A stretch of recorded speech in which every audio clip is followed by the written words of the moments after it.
guys, it's Jerry Berg, the Poor Historian here, and I am very excited to bring to you this new video. It's actually the first video that I've made in quite a long time, as some of my followers might notice. That's because I'm actually spending a lot of my efforts on growing and improving a new business endeavor of mine called the Swordsmanship Museum and Academy. Feel free to check us out on Facebook or online, www.swordsmanshipmuseum.org. But I digress. There has been a new development in the topic of the two-handed macawhuitl, a supposed Aztec weapon, or definitely Mesoamerican weapon, that has gotten a lot of, I suppose you'd say, undeserved popularity. As well as you may have seen in some of my earlier videos, the undue reputation of simply being the macawhuitl as a two-handed weapon, which it definitely is not, which I feel like I've clarified well enough in earlier videos. However, that does go into the question of what were the two-handed weapons that the conquistadors were noticing and discussing and explaining, as well as, if you look at one of my earlier videos about the photograph of the two-handed macawhuitl, what are these weapons? Well, a new piece of evidence has come to light that has been pointed out to me. One particular image from a manuscript or a surviving document, which we refer to as the Codex Rios, sometimes referred to as the Codex Vaticanus, but that can get confusing due to documents of a similar name, so I'll be referring to it as the Codex Rios. Now, this document, some people say that it is simply a copy of the earlier Teieriano Remensis document, which it is in part. However, this particular page seems to be unique to the Codex Rios. Now, the odd thing about it is that it's not necessarily, or at least guaranteed, a primary source. So what it appears to be is written in Old Italian, possibly fused with Latin a bit there, a document from who what we can assume is a monk from the Central American areas, a missionary, who is kind of trying to describe and record native Mesoamerican culture down to its details, as well as its mythologies. And it's a very fascinating document. As far as I know, it has not been translated to English, but the unusual thing is it's not in Spanish either. It's, like I said, it's in that kind of Iberian, old Italian, Latin-y script. And in it, page 58V, or folio 58V, I should clarify, is an image of a gentleman, a warrior, I can assume he's Mesoamerican, wielding what very clearly is a two-handed macawhuitl-like weapon. And there's a few things that we can first notice about it. First is his uniform, his outfit. It doesn't remind me very much of any other Aztec warrior type that I've noticed, and there can be many reasons for this. First of all, the Codex Rios is supposedly written in the mid-1500s, 1568, if I remember right. 1566, I think, is actually the appropriate date. So that, of course, is, more than 40 years after the fall of the Aztec Empire. Perhaps this is not necessarily describing an Aztec warrior, but instead a more contemporary to the creation of this codex. But I digress. So we can still make the connections that the Aztecs did have a two-handed weapon, as Conquistador Bernal Diaz describes. It is used like their montantes, which are great swords, which are these big, huge European 6-foot-ish weapons that you make these huge swooping cuts with. And if you look at the weapon depicted on this page, you can very clearly see that this is a weapon made for making huge swirling cuts. Very similar to what a greatsword would be used like. However, of course, the weight distribution is not going to be the same as it would a sword. But what you can see is that it has what I assume are quetzal feathers sticking out from under the blade area. Now, these quetzal feathers add, and I'm assuming they're quetzal feathers due to the frequency and popularity of quetzals in Mesoamerican decoration. Now, what we can assume is that they are sort of, I suppose, to add a little bit of flair to the weapon in use as it's spinning around. In addition, there is something wrapped around the base of the bladed part of the weapon. It appears to be some sort of cloth or something like that, wrapped up in a knot or a knob. I'll see if I can do some research, see if I can find that on any other weapon or tool, to see if it has a use for it.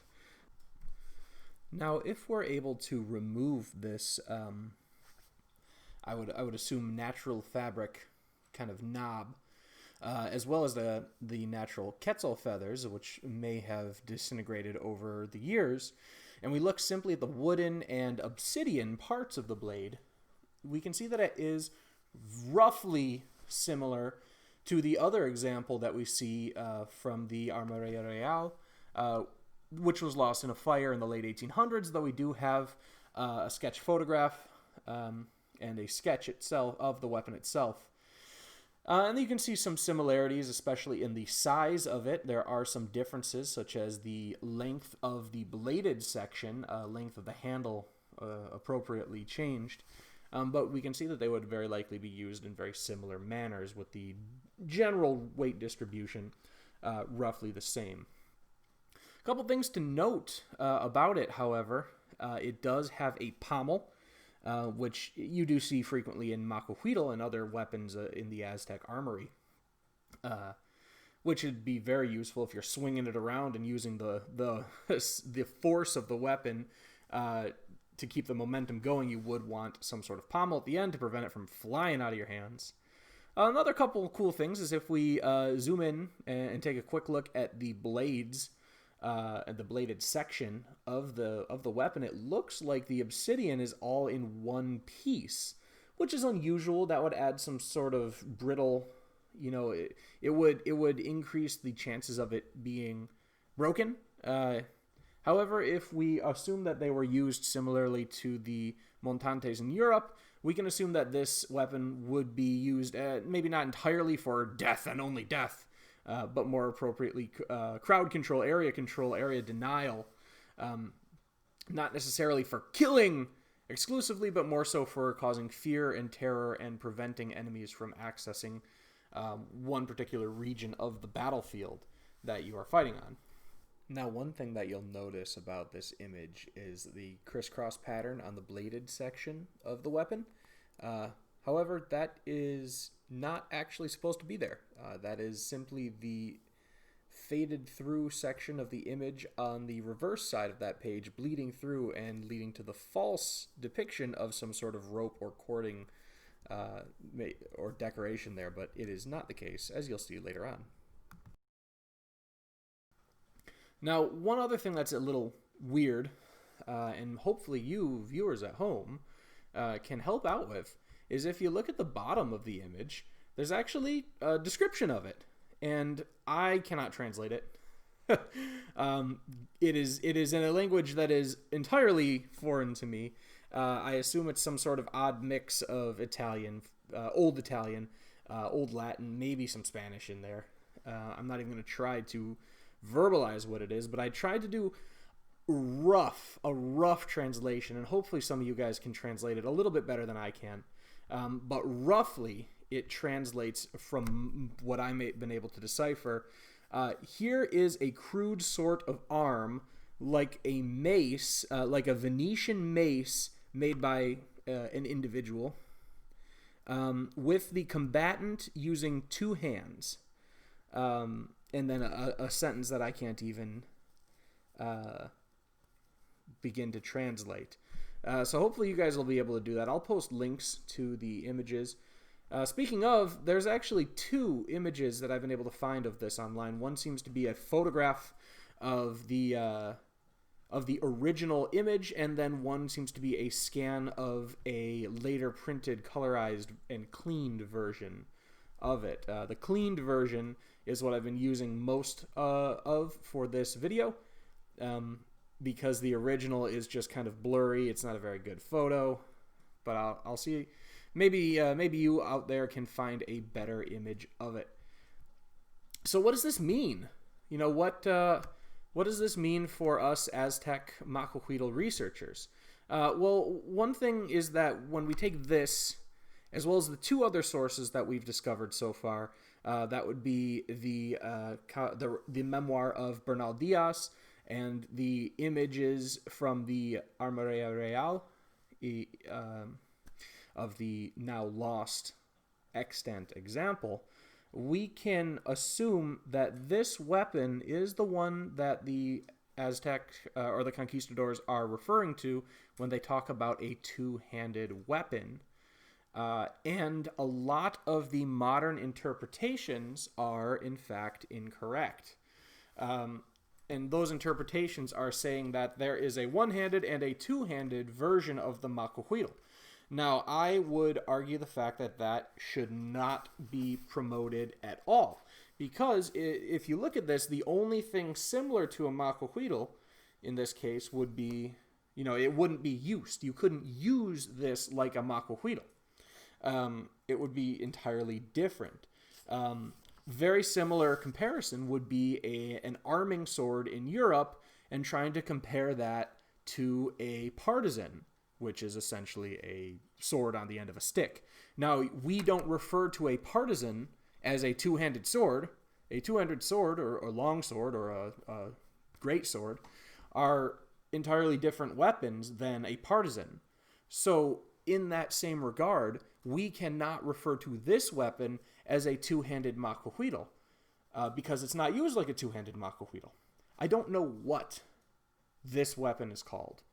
However, I would request that we give it the name the Codex Rios weapon, or the Codex Rios Polearm, because that's exactly what it is. It is not a two-handed Macuahuitl, despite the fact it has similar cutting edges, I suppose. But just like a partisan and an arming sword have similar cutting edges as well, they are still entirely different weapons. This is not a two-handed Macuahuitl. A two-handed Macuahuitl does not exist. And so, I'm going to provide this as evidence to me trying to clarify and support the true history of the Aztec military. A two-handed Macuahuitl does not exist. Using a Macuahuitl in two hands is not appropriate. And if one is referring to a two-handed Macuahuitl, be it a modern-day practitioner or a conquistador from the 16th century, they are not referring to a standard Macuahuitl with an elongated handle to be used in two hands, but instead are referring to this weapon, Codex Rios Polearm, used entirely differently. So that's where I wanted to end it. If you guys have, some free time, take a look at the link, see if you can translate, post your translation thoughts in the comments. Also, please try to subscribe to my channel. I'm hoping to get more than 1,000 likes, because that way I will be able to do live streams from my phone. I can do live streams from my PC, but I can't really share my travels and my trips to various fun historical places with you guys by carrying a laptop around. So as soon as I hit that benchmark, I'd like to do some live streams at fun historical events around the area. So please like, subscribe, share, and don't forget to take a look at the Swordsmanship Museum and Academy on Facebook and online as well. Thank you guys, and take care.